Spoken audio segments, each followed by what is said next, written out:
আসসালামু আলাইকুম। সারা দেশে প্রকৃতপক্ষে কি চলছে?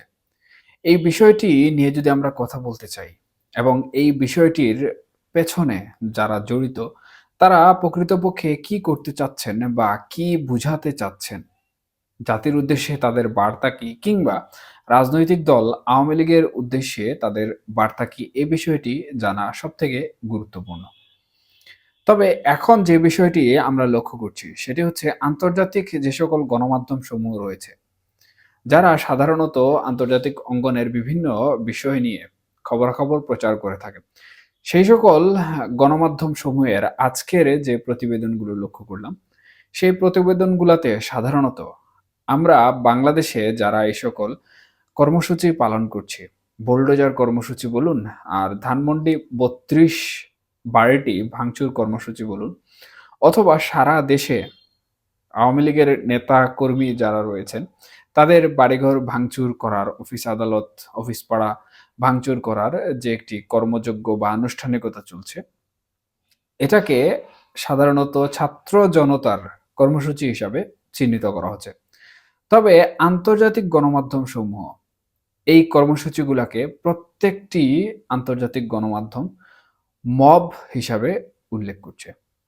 এখন মব বিষয়ে সেটি আন্তর্জাতিক গণমাধ্যমে যদি এভাবে প্রচারিত হয়, সেক্ষেত্রে বাংলাদেশে যারা ছাত্র জনতার আন্দোলন বলছেন বা বিপ্লবীদের কর্মসূচি বলছেন, এটি কিন্তু আন্তর্জাতিক মহলে অনেকটাই প্রশ্নের সম্মুখীন হয়ে দাঁড়ায়।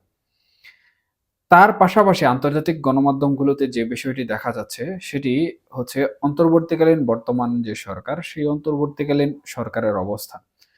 অনেক গণমাধ্যম কিন্তু লিখেছে যে অন্তর্বর্তীকালীন সরকার অনেকটাই নিশ্চুপ।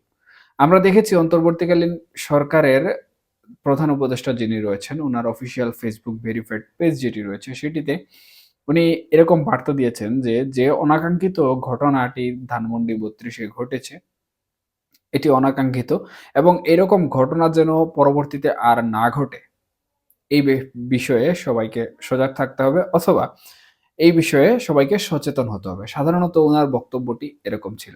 তবে আন্তর্জাতিক গণমাধ্যম আমি যতগুলো লক্ষ্য করেছি, ২৭ থেকে ২৮ টা, দ্য গার্ডিয়ান টাইমস থেকে শুরু করে টাইমস অফ ইন্ডিয়া পর্যন্ত যতগুলো গণমাধ্যম রয়েছে, আল জাজিরা, সিএনএন, বিবিসি, সবগুলা মোটামুটি একই ধরনের হেডিং দিয়ে খবর প্রচার করেছে এবং সেখানে তারা মব বিষয়টি উল্লেখ করেছে। তো একদিকে যেমন মব বিষয়টি বাংলাদেশের জন্য অনেকটা সম্মানহানির বিষয়, অপরদিকে অন্তর্বর্তীকালীন সরকার নিয়ে তারা যে রিপোর্টগুলো করছে, সেই রিপোর্টগুলো সাধারণত অন্তর্বর্তীকালীন সরকারের জন্য অনেকটা হতাশাগ্রস্ত।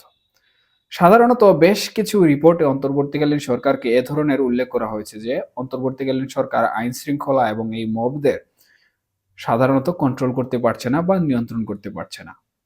আল্টিমেটলি যদি আমি সারমর্মটুকু বলি, তাহলে এটাই দাঁড়ায় যে এই যে আন্দোলন বা বুলডোজার কর্মসূচি সহ সারা দেশে যে বিষয়টি ঘটছে, সেই বিষয়টি অন্তর্বর্তীকালীন সরকার আইন শৃঙ্খলা বাহিনী দ্বারা কোনোভাবে নিয়ন্ত্রণ করতে পারছে না। অর্থাৎ অন্তর্বর্তীকালীন সরকারের নিয়ন্ত্রণের বাইরে। এবং বাংলাদেশের গণমাধ্যম সাধারণত যে সকল বিষয় প্রচার করছে, সেগুলা থেকেও কিন্তু আন্তর্জাতিক গণমাধ্যম বিভিন্ন ধরনের ফুটেজ কালেক্ট করছে এবং তারাও সেগুলো প্রচার করছে। এই নিয়ে কিন্তু আন্তর্জাতিক অঙ্গনে সারাদিনব্যাপী ব্যাপক কথাবার্তা হয়েছে এবং এই নিয়ে ব্যাপক কথাবার্তা এখনো চলছে। তবে এর পাশাপাশি সবথেকে গুরুত্বপূর্ণ যে বিষয়টি এখন বাংলাদেশের জনগণের মধ্যে কাজ করছে, সেটি হচ্ছে আওয়ামী লীগের পাল্টা নতুন কর্মসূচি ঘোষণা করা এবং বাংলাদেশে কি প্রকৃতপক্ষে গৃহযুদ্ধ শুরু হতে যাচ্ছে কিনা? এই ধরনের প্রশ্নও কিন্তু সামাজিক যোগাযোগ মাধ্যমগুলোতে আলোচনার সম্মুখীন করতে বাধ্য করছে এবং পক্ষে বিপক্ষে নানা ধরনের মতবাদ সৃষ্টি হচ্ছে। এখন এই প্রশ্নটি ওঠার পেছনে আসলে কি কারণ রয়েছে বা প্রকৃতপক্ষে কি আসলে গৃহযুদ্ধ হতে পারে কিনা? দেখুন, বাংলাদেশে যেরকম রাজনৈতিক প্রেক্ষাপট রয়েছে, দেশে প্রত্যেকটি রাজনৈতিক দল কিন্তু তাদের আধিপত্য বিস্তার করার জন্য ব্যস্ত এবং প্রত্যেকটি রাজনৈতিক দল তাদের নিজেদের বলয় প্রতিষ্ঠা করার জন্য কিন্তু সবসময় ব্যস্ত। একদিকে বাংলাদেশে প্রত্যেক আওয়ামী লীগ নেতাকর্মীর অফিস থেকে শুরু করে নেতাকর্মীদের বাড়িঘর, সাধারণত যারা শীর্ষস্থানীয় নেতাকর্মী, এমপি, মন্ত্রী এদের কথাই আমি বলছি। এখন পর্যন্ত তৃণমূল পর্যায়ের কোনো নেতাকর্মীদের বাড়িঘর জ্বালাও-পোড়াও করা হয়েছে বা ভাঙচুর করা হয়েছে এরকম কোনো খবর পাওয়া যায়নি। তবে সাবেক বর্তমান অনেক নেতাকর্মী যারা প্রভাবশালী ছিলেন বিভিন্ন উপজেলা থেকে শুরু করে জেলা পর্যায়ে, তাদের অনেকেই কিন্তু তাদের বাড়িঘরের যে দুরবস্থা সেটি কিন্তু জানিয়েছেন এবং গণমাধ্যমের মাধ্যমে কিন্তু আমরা এই বিষয়গুলো জানতে পারছি। বেশিরভাগ যারা প্রভাবশালী এমপি মন্ত্রী ছিলেন অথবা প্রভাবশালী নেতা ছিলেন, তাদের সাবেক এবং বর্তমান যারা নেতা, তাদের ঘরবাড়ি কিন্তু এই বুলডোজার অভিযানের যে আওতা রয়েছে, সেই আওতাভুক্ত রয়েছে এবং দেশব্যাপী কিন্তু এটি ছড়িয়ে ছিটিয়ে রয়েছে। তবে এর পাশাপাশি এই যে গৃহযুদ্ধ বিষয়ক যে প্রশ্নটি উঠেছে, এটি উঠে আসার পেছনে আসলে যে কারণটি রয়েছে সেটি হচ্ছে সামাজিক যোগাযোগ মাধ্যম।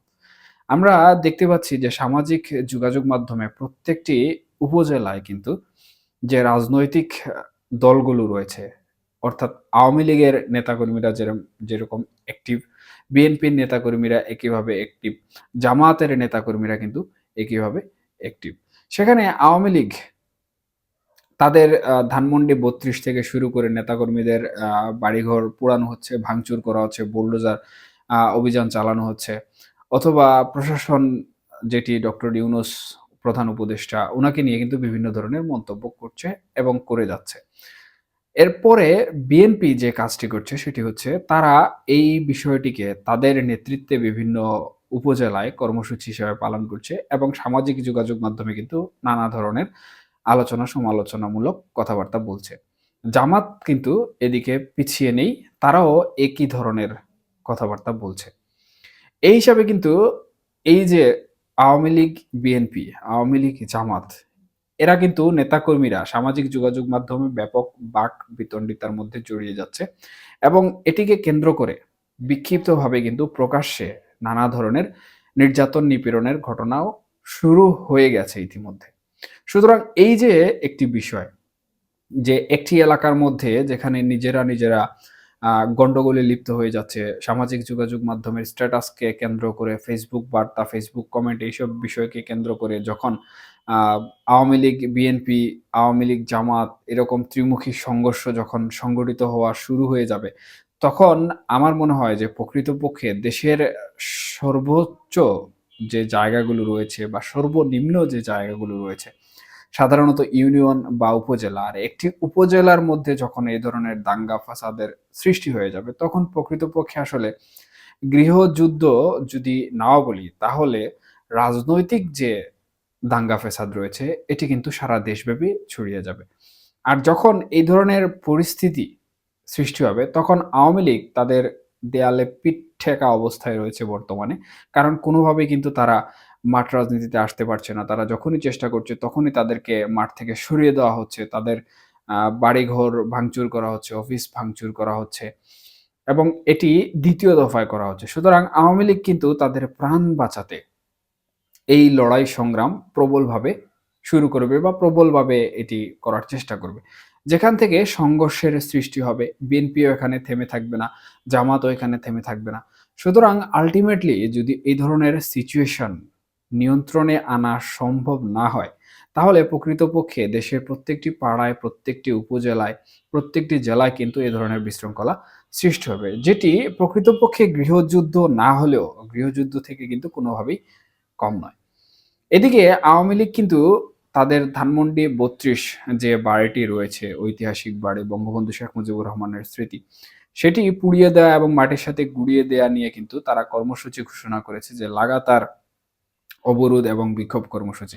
এই কর্মসূচি বাস্তবায়ন করতে গেলেও কিন্তু তাদের নেতাকর্মীদের বিভিন্নভাবে মাঠে নামতে হবে এবং এখান থেকেও কিন্তু সংঘাতের সৃষ্টি হওয়ার সম্ভাবনা রয়েছে। সুতরাং এই সবকিছু যদি বিশ্লেষণ করা হয়, তাহলে আমার মনে হচ্ছে বা আমার যে ধ্যান ধারণা তাতে বাংলাদেশের প্রত্যেকটি জায়গায় কিন্তু প্রত্যেকটি অঞ্চলে সংঘাতের যে সম্ভাবনা রয়েছে সেই সম্ভাবনা কিন্তু বেড়ে যাচ্ছে। আর সংঘাতের সম্ভাবনা যদি বেড়ে যায় রাজনৈতিক দলগুলোর মধ্যে পরস্পর, তাহলে দেশের পরিস্থিতি কিন্তু কোনোভাবেই স্থিতিশীল থাকবে না। বরঞ্চ বর্তমানে যে অস্থিতিশীল পরিস্থিতি রয়েছে, সেই অস্থিতিশীল পরিস্থিতি কিন্তু আরো বেশি অস্থিতিশীল হয়ে যাবে, যা গৃহযুদ্ধ থেকে কোনোভাবেই কিন্তু কম নয়। এবং এই ব্যাপারে অন্তর্বর্তীকালীন সরকার কিন্তু এখন পর্যন্ত কোনো ধরনের পদক্ষেপ নেয়নি।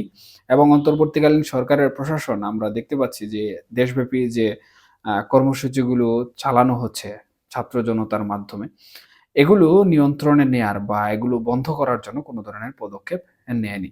সুতরাং এখানে আওয়ামী লীগ কিন্তু ব্যাপকভাবে মার খেয়ে যাওয়া যেটাকে বলা হয়, সেটা বলা হচ্ছে এবং এক প্রকারে আওয়ামী লীগ নিশ্চিহ্ন হয়ে যাওয়ার পথে। এখন একটি রাজনৈতিক দল যদি নিশ্চিহ্ন হয়ে যাওয়া থেকে বাঁচার জন্য ঘুরে দাঁড়ানোর চেষ্টা করে, তখন স্বাভাবিক তার সামনে প্রতিপক্ষ যারাই আসবে তাদের সাথে সংঘাতে লিপ্ত হওয়াটাই স্বাভাবিক বিষয় রাজনৈতিক দৃষ্টিকোণ থেকে। সুতরাং এই সংঘাত যত বাড়বে তত কিন্তু দেশ যে স্থিতিশীল পরিস্থিতি থাকার কথা সেই স্থিতিশীল পরিস্থিতিতে থাকবে না। এবং গৃহযুদ্ধ সৃষ্টি হওয়ার পেছনে এর থেকে বড় কারণ কিন্তু আর কিছু হতে পারে না। এখন প্রকৃতপক্ষে আসলে দেখার বিষয় এটি যে আওয়ামী লীগের কর্মসূচি, বিএনপির কর্মসূচি, সামাজিক যোগাযোগ মাধ্যমে নেতাকর্মীদের পরস্পর যে বিরুদ্ধাচার সেটি এবং অন্তর্বর্তীকালীন সরকারের প্রশাসনিক যে হস্তক্ষেপ রয়েছে সেটির মাধ্যমে কতটুকু নিয়ন্ত্রণ করে দেশকে স্থিতিশীল করতে পারেন।